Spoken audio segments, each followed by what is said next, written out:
This is Marcus. Marcus is 31 years old and works as an investment banker. A tall oak tree right in front of his window doesn't really enlighten his monotonous everyday life in the home office. In order to regain the natural light in his office, he decides to cut it down. Since he's a genuine Swabian, Marcus wants to avoid the acquisition of a new device which would only rot for years in his shed after using it once, but also doesn't want to hire an expensive gardener. He begins to think about if there are any alternatives to acquiring a brand new chainsaw.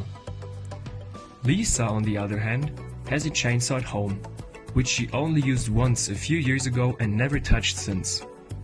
She's concerned that her device will depreciate and maybe not even work again because of never using or maintaining it. She begins to think about if there is any possibility of using her chainsaw again and making some money off of it. During her online research, she comes across the app Find Your STIHL. The app Find Your STIHL shows Marcus people in a radius of his choice around his position who own high-quality STIHL products of every kind, who are willing to lend them to him for a small charge. Lisa and Marcus use the app to communicate and meet up so Lisa can hand over her device to Marcus.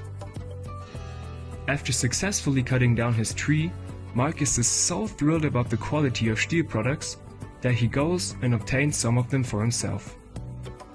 He registers them in the Find Your STIHL app right away. By lending his products repeatedly for a small, self-selected charge, he starts to collect STIHL points in order to achieve discounts and win prizes. He can even give his feedback on every product he either borrowed or lent, which lets him help the company STIHL to optimize their products and adjust them in order to meet the needs of customers. But how does the app improve the environment and STIHL's earnings?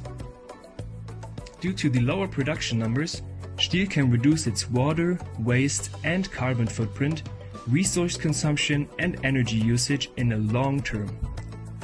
Thanks to a percentage of the rental fee of every transaction going to STIHL, customers being able to evaluate products after every use, and the app functioning as free advertisement for the company, STIHL can even profit from producing lower quantities, as well as the environment.